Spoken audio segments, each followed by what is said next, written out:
Bienvenue sur Horror News. Salut à vous fans d'horreur, ici Marc pour Horror News, l'émission qui vous déterre les infos du monde de l'horreur. Et cette semaine on démarre avec une bande-annonce pour la série préquelle à l'univers de Ça de Stephen King, intitulée Welcome to Derry, et voyant l'acteur Bill Skarsgård reprendre son rôle du clown Gripsou. On y suivra donc une bande d'enfants dans le Derry de l'année 1962 mener l'enquête alors que des disparitions étranges frappent la ville.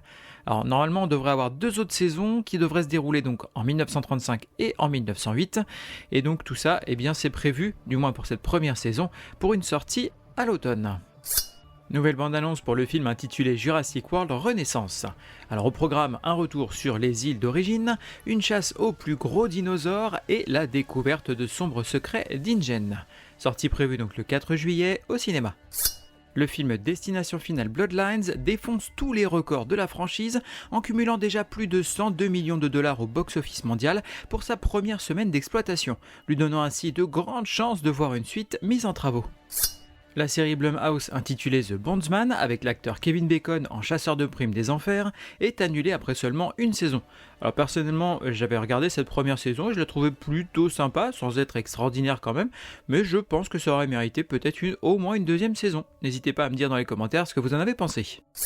Une bande-annonce pour le film mixant loup-garou et horreur psychologique, intitulé Alma and the Wolf.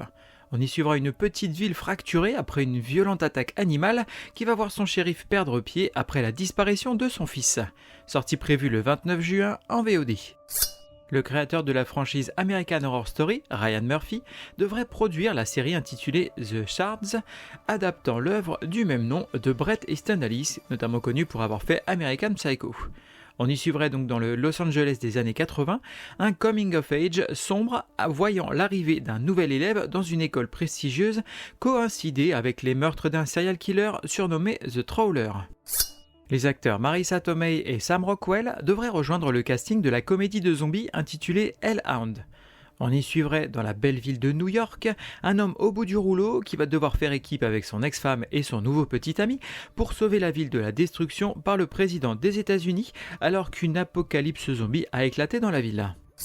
La série Yellow Jackets est renouvelée pour une saison 4. L'acteur Josh Hartnett, notamment connu pour Penny Dreadful, devrait jouer un pêcheur affrontant un monstre marin dans une série Netflix en 6 épisodes qui n'a pas encore de nom, mais qui est créée par le showrunner de The Umbrella Academy, Jess McKeown.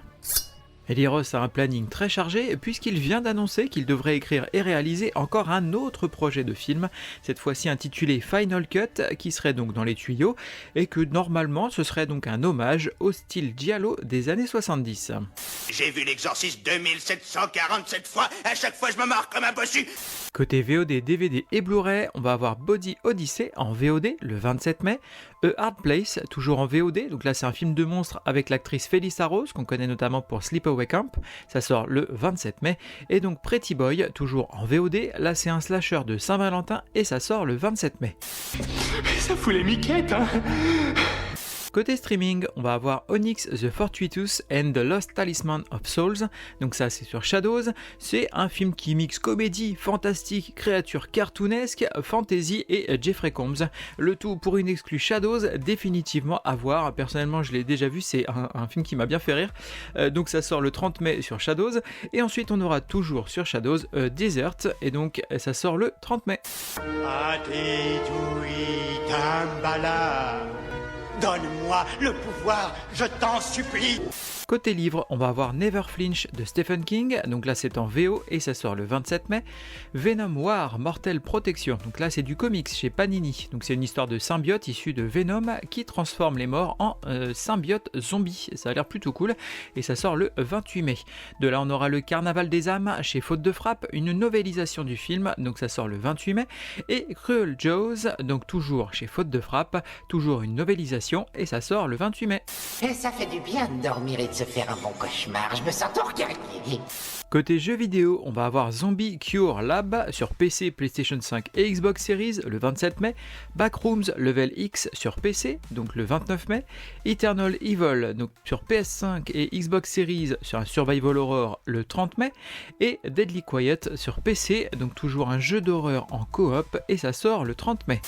Ils sont les enfants de la nuit.